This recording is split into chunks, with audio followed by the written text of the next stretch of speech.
Assalamu alaikum, урматтуу YouTube сүйүүчүлөр, Moskva Time каналынын көрөрмандары. Бүгүн сиздерге аябай жакшы жаңылыгыбыз бар. Москвада биринчи жолу кыргыздардын хостели ачылды. Ошол тууралуу маалымат берип кетмекчимин. Бул маалымат Москва шаарында жашап жаткан жана Москвага эми келейин деп жаткандарга аябай жакшы жаңылык болот деп ойлойм. Биз бисмилля деп хостелге дагы кирип келатабыз. Бұл жерде администратор байкебіз отырат. Ассаламу алейкум. Алейкум ассалам. Біз сіздерге сіздікіне конокко келдік. Бүгін хостел тууралуу маалымат берип кетесиз деп ойлойм. Андыктан сөз сизде, хостел тууралуу кыскача айтып кетсеңиз. Хостелибиз негизинен 180 орунга ылайыкташтырылган. 17 каанасы бар. Ашканасы өзүнчө, туалет, душ, кир жуучу жайлар бар. Анан тышкары акысыз тез ылдамдагы Wi-Fi бар. Ошондой эле Кыргызстандан же Орто Азиядан келген эмгек мигранттары үчүн квартплатанын ичинде регистрацияны акысыз жасап беребиз. Анда эмесе хостел тууралуу хостелдин ичинен жана айтып атасыз, кухня, душ бар жок бар деп атасыз. Ошону бир катар бизге көргөзүп кетсеңиз жакшы болмок. Мынакей достор, хостелдин ичине дагы кирдик. Администраторубуз байкебиз.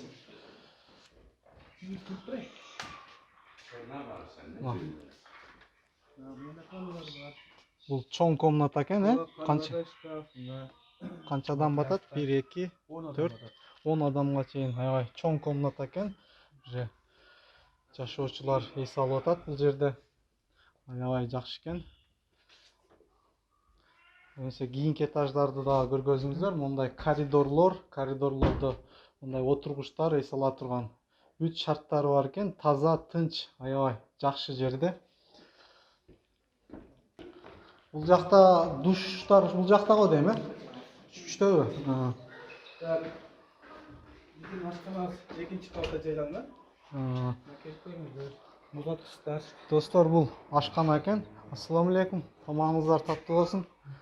Ашканада мындай телевизор, жерде 2 раковина, печка, 2 печка, точкалары менен 8 точка бар экен, микроволновка, 2 холодильник дагы бар экен. Өзүңүздөрдүн продуктуңуздарды сактасаңыздар болот бул жерде. Кухнясы аябай уютный, таза, жакшы экен. Мындай телевизор көрүп эс алсаңыздар болот. Биз кийинки этаждарды көрөлү анда. Экинчи кабатта, үчүнчү кабатта туалет бар. Бул 3 кабина туалет экен.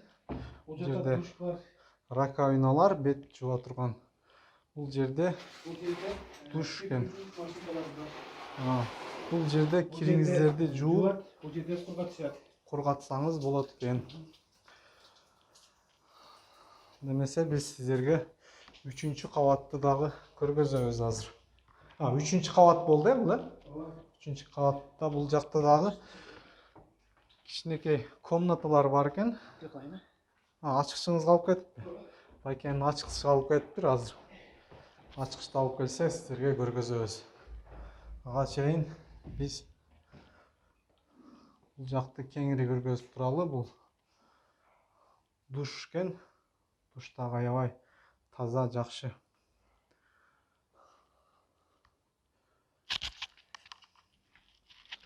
Байкебиз ачкычын алып чыкты. Бул жактагы кичинекей комнаталарды дагы бизге көргөзөт азыр.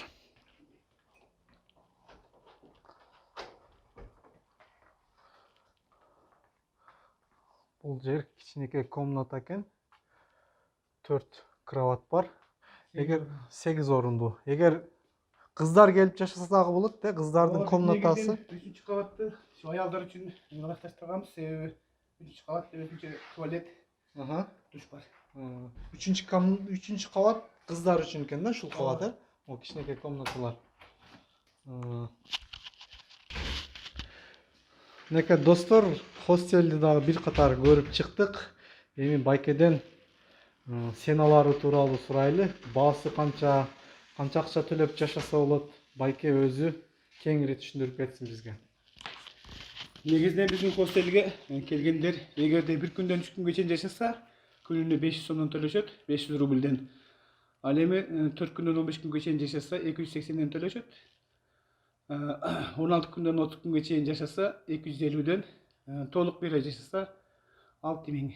6000 бул Кыргызстан жана Орто Азиядан келген эмгек мигранттар үчүн. Негизинен 220дан эсептелет дагы 6600 болот bir айга.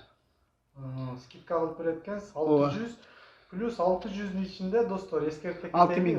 6000'in içinde bir ayına. Registrasyon dağı Акысыз. akısız. Ошол квартплаттын ичинде жасап беребиз 3 айга. Эгерде 3 ай бүткөндөн кийин эмгек келишимин алып келсе, дагы 9 айга улап беребиз. Ошондо достор бул Москвага биринчи жолу келип жаткан мекендештерибизге аябай чоң жардам болот экен. Өтө ыңгайлуу. Өтө ыңгайлуу. Мен өзүм дагы билем, өзүм практикаман билем, что Москвага биринчи келгенде 5000ге регистрация жасатыш керек. Ошол 5000ди бул байкеге берет экенсиздер сиздер. Регистрацияңыздар дагы 5000 эмес, точнее 6000ди берсеңиздер, регистрацияңыздар дагы 3 айга даяр, еще 1 ай жашайт. Жашайт. Ошондо сиздерге аябай ыңгайлуу болот. Ыңгайлуу шарттар каралган экен достор. Регистрациянын акчасын жеп ичет. Ошондо регистрациянын акчасы мындайча айтканда чөнтөккө калат экен. Ооба, туура. Андыктан достор, хостелге келиңиздер, келип көрүп кетиңиздер, эгер жакса келип жашайсыздар. Дагы бир эгерде таксиде иштеген балдар болсо, акысыз парковкабыз бар. Вот баса белгилей кете турган нерсе, бул жерде парковка аябай кең экен. Мен дагы машина менен келдим. Жанында мойка, автосервис жана Шиномонтаж. шиномонтаж, парковка кыскасы аябай кең экен. Анан тез ылдамдыктагы Wi-Fi бар, акысыз. 3 этажда дагы өзүнчө рутер коюлган. Жакшы анда байке, бизге жооп бериңиз, анда биз барайлы. Хостелге келиңиздер, жашаңыздар. Сиздерге совет берип кетебиз.